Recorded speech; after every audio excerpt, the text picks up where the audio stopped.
ഇന്ന് തന്നെ ഡൗൺലോഡ് ചെയ്യൂ. കാണൂ നിങ്ങളുടെ ഫേവറേറ്റ് ഷോസ്. അത്രയും വലിയൊരു തറവാടിന്റെ പാരമ്പര്യമായിട്ടുള്ളൊരു വള നിനക്കാരെ സമ്മാനമായിട്ട് തരാൻ? നീ ഇതെവിടുന്ന് മോഷ്ടിച്ചതല്ലോ അല്ലേ? മോഷ്ടിച്ചും കട്ടൊക്കെ ജീവിക്കാൻ അറിയായിരുന്നെങ്കിൽ ഞാനിങ്ങനെ വേഷം കെട്ടാൻ വരുമായിരുന്നോ? അമ്മയുടെ ഓപ്പറേഷൻ ഉള്ളത് എനിക്ക് മോഷ്ടിച്ചുണ്ടാക്കിയ പോരെ. നമുക്ക് ഏറ്റവും പ്രിയപ്പെട്ട ആരോ സംസാരിക്കുന്ന പോലെ. എന്തൊക്കെയോ സൂചനകളുണ്ട് നന്ദ.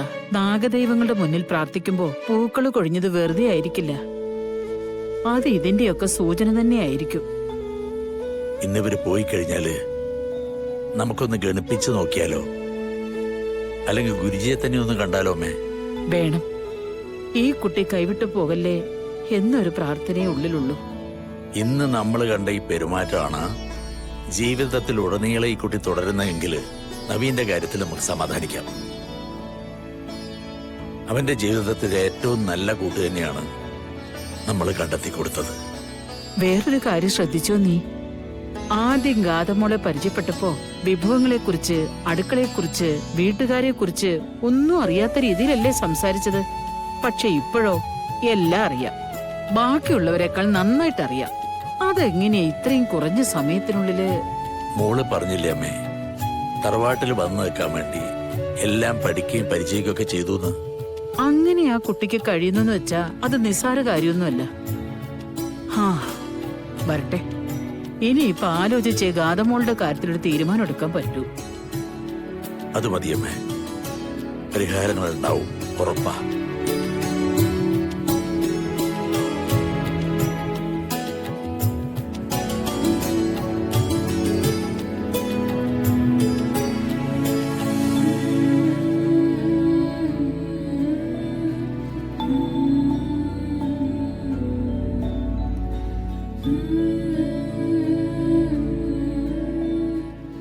സിത്താരെ, മോളോട് ഇപ്പൊ എനിക്ക് വല്ലാത്തൊരു അടുപ്പം തോന്നുക. വിടാനേ തോന്നുന്നില്ല ഇവിടെ.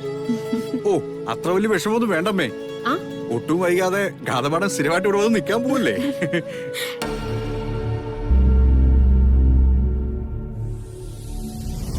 ആ, കുറച്ചു നേരം കൂടി ഇരിക്കായിരുന്നു. പക്ഷെ എനിക്ക് ഓൾറെഡി കമ്മിറ്റഡ് ആയിട്ടുള്ള കുറച്ച് പ്രോഗ്രാംസ് ഉണ്ട്. ആ, സുമിത്ര ദീർഘസുമംഗലിയായിരിക്കും. മുത്തശ്ശി, ഞാൻ പോട്ടെ.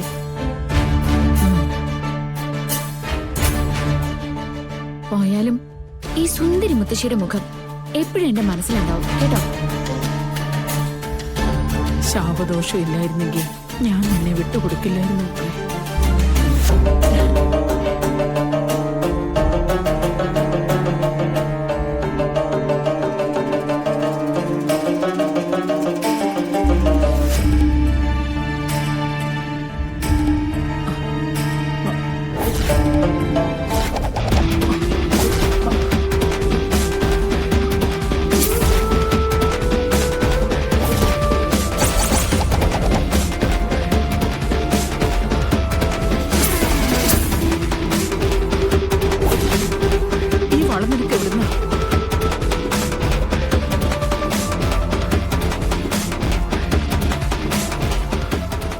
നന്ദ, ഇതൊന്ന് നോക്കി.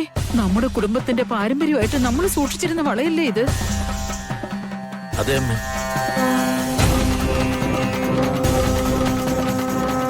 ഇത് നമ്മളന്ന് സമ്മാനമായിട്ടൊരു കുട്ടിക്ക് കൊടുത്തതല്ലേ. പിന്നെ ഇങ്ങനെ ഇത് ഗാതമോളുടെ കയ്യിൽ വന്ന്.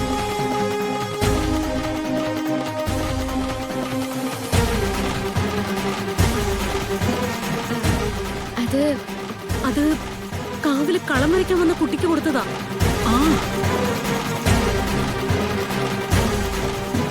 ആ, അതെ. മമ്മിക്ക് എപ്പോഴും അപൂർവമായ ആഭരണങ്ങള് ശേഖരിക്കുന്ന ശീലമുണ്ട്. ചിലപ്പോ നിങ്ങൾ കൊടുത്തിരിക്കുന്ന പെൺകുട്ടി അത് വിറ്റിട്ടുണ്ടെങ്കിലോ? വിറ്റതോ വാങ്ങിച്ചതോ അതൊന്നും കാര്യാക്കണ്ട. അതങ്ങ് തിരികെ എടുത്തു. അത് വേണ്ട. ഇത് എന്തോ ദൈവത്തിന്റെ ഒരു തീരുമാനം പോലെയാ. എങ്ങനെയായാലും അർഹതപ്പെട്ടവരുടെ കൈ തന്നെ അത് കിടക്കുന്നത്. ഗാതമോൾക്ക് ഇത് ചേരും. മുത്തശ്ശി, ഞാനിതങ്ങ് ഊരിത്തരാം. എനിക്ക് കുഴപ്പമൊന്നുമില്ല. വേണ്ട മോളെ.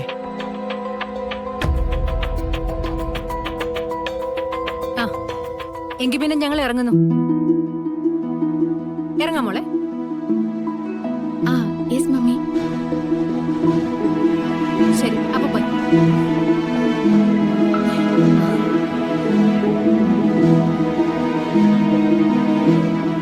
എടോ, ഗാദി എന്നോട് യാത്ര പോലും ചോദിക്കാതെ. ഇപ്പോ ഗാതമടം തറവാട്ട് പെണ്ണല്ലേ, അപ്പോ അതിന്റെ ഒരു ഇത് കാണിക്കും.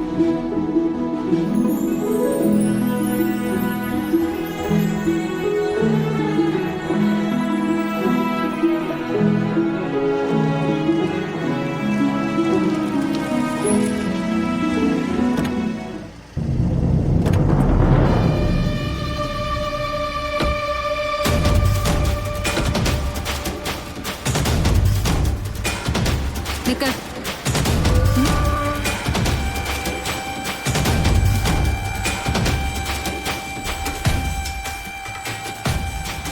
പോകുമ്പോ ഞാൻ പറഞ്ഞിരുന്നില്ലേ ഡിഗ്നിറ്റി കാത്തു സൂക്ഷിക്കണമെന്ന്. എന്തിനാ അവരുടെ അടുത്ത് അത്രയും സംസാരിക്കാനായിട്ട് പോയത്? അതെ, വെറുതെ ഇരുന്ന ഡിഗ്നിറ്റി കൂടുവോ? ഞാനങ്ങനെ പെരുമാറിയതുകൊണ്ട് ഗാതമ്മയുടെ എല്ലാവർക്കും ഇഷ്ടായി എന്നല്ലേ പറഞ്ഞ.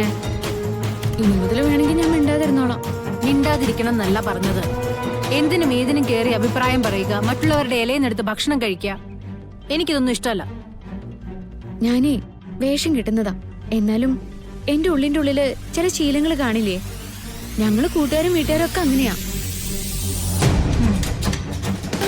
ഈ കൈ കിടക്കുന്നത് അവരുടെ കുടുംബവളയാണെങ്കിൽ ഇതെങ്ങനെയാ നിന്റെ കയ്യിൽ വന്നത്? അപ്പ എന്റെ ആന്റി കളക്ഷൻ ആണെന്നൊക്കെ പറഞ്ഞ് രക്ഷപ്പെട്ടു. പക്ഷെ ഇതിനൊരു യഥാർത്ഥ കാരണം കാണുമല്ലോ. ഞാനിപ്പോ രക്ഷപ്പെടാൻ വേണ്ടി അങ്ങനെ ഒരു കള്ളത്തരം പറഞ്ഞതാ. ഇതേ ഒരാൾ എനിക്ക് സമ്മാനമായിട്ട് തന്നതാ. അത്രയും വലിയൊരു തറവാടിന്റെ പാരമ്പര്യമായിട്ടുള്ളൊരു വള നിനക്കാരെ സമ്മാനമായിട്ട് തരാൻ? നീ ഇതെവിടുന്ന് മോഷ്ടിച്ചതല്ലോ അല്ലേ? മോഷ്ടിച്ചും കട്ടൊക്കെ ജീവിക്കാൻ അറിയായിരുന്നെങ്കിൽ ഞാനിങ്ങനെ വേഷം കിട്ടാൻ വരുമായിരുന്നോ? അമ്മയുടെ ഓപ്പറേഷൻ ഉള്ളത് എനിക്ക് മോഷ്ടിച്ചുണ്ടാക്കിയാ പോരെ. ആ മാഡം, എനിക്കൊരു കാര്യം പറയാനുണ്ട്. എന്താ? മാഡത്തിന്റെ മകളെ അങ്ങോട്ടേക്ക് വിവാഹം കഴിച്ച് അയക്കുമ്പോ സൂക്ഷിക്കണം കേട്ടോ. അതെ, ഞാൻ ടെറസിൽ നിന്ന് വീണതല്ല. എന്നെ കരുതി കൂട്ടി തള്ളി വീഴ്ത്തിയതാ. ആര്? ആ പെണ്ണ് തന്നെ, കീർത്തി. എന്നിട്ട് നീ ഇതെന്താ അവിടെ വെച്ച് പറയായിരുന്നത്?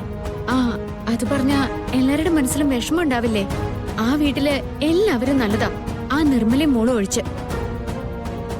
എനിക്കിത് അന്വേഷിക്കേണ്ട കാര്യമൊന്നുമില്ല. പക്ഷേ എന്റെ അമ്മയുടെ ജീവൻ രക്ഷിക്കാൻ ഞാൻ കൈനീട്ടിയത് മാഡത്തിന്റെ മുന്നിലാ. അതിന്റെ നന്ദി ഞാൻ കാണിക്കണ്ടേ? അതുകൊണ്ട് സൂക്ഷിക്കണം മാഡം. എന്റെ സ്ഥാനത്ത് ഗാഥാമേഡം ആയിരുന്നെങ്കിൽ എന്തു സംഭവിച്ചേനെ. ഇങ്ങനെയുള്ള സാഹചര്യത്തില് ജീവിക്കാൻ പഠിച്ചതാ എന്റെ മിടുക്ക്.